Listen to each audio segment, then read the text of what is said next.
के नव नियुक्त एसएसपी अजय सिंह ने एसएसपी कार्यालय देहरादून में कार्यभार ग्रहण कर लिया है। इस दौरान उन्होंने पुलिस अधिकारियों की बैठक भी ली, जिसमें उन्होंने जरूरी दिशा निर्देश अधिकारियों को दिए हैं।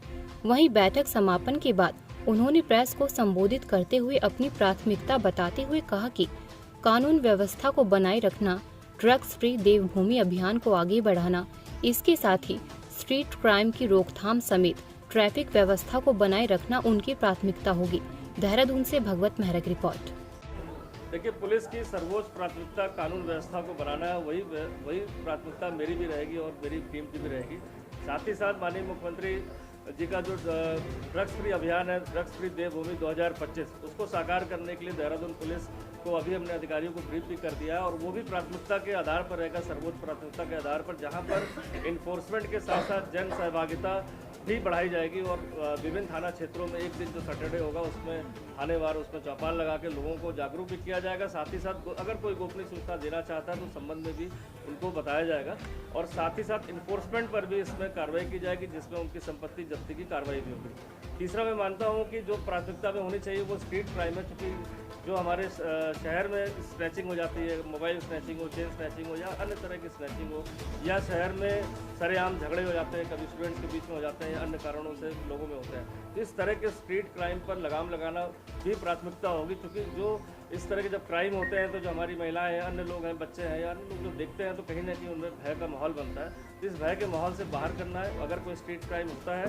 तो नेचुरली उसको जितनी जल्दी हो सके उसके जो अभियुक्त हैं वो गिरफ्तार हो और साथ ही साथ वो घटना क्यों हुई और भविष्य में ना हो, इसके लिए भी रणनीति बनाने पर प्राथमिकता रहेगी।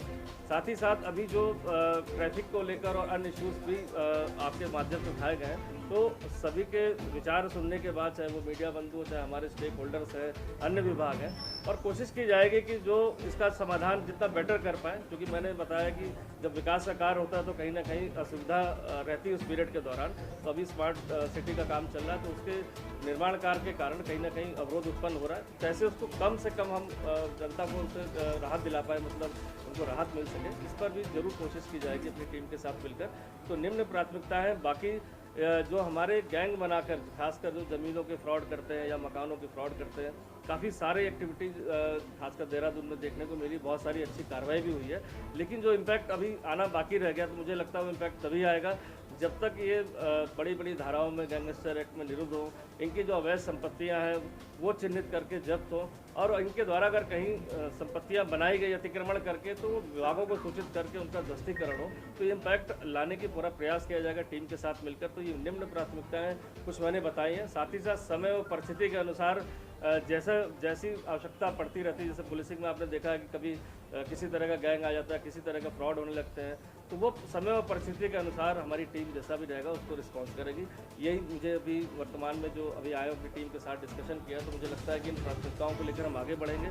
बाकी जैसे जैसे सुझाव आते रहेंगे, जैसे बहुत सारी छोटे छोटे इशूज़ भी हैं, जैसे हमारे सीनियर सिटीजन्स बहुत ज़्यादा रहते हैं यहाँ पर, उनको अटेंड करने की बात होती है, कहीं ना कहीं उनको भी एक अटेंड करने का हम कर पाएँ उन्हें।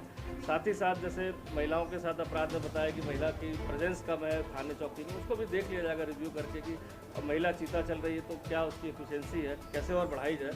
इन समस्त बिंदुओं को जब हम लेकर चलेंगे आगे टीम के साथ, तो मुझे लगता है कि एक कहीं ना कहीं अच्छा इसका प्रभाव देखने को आने वाले समय में मिलेगा।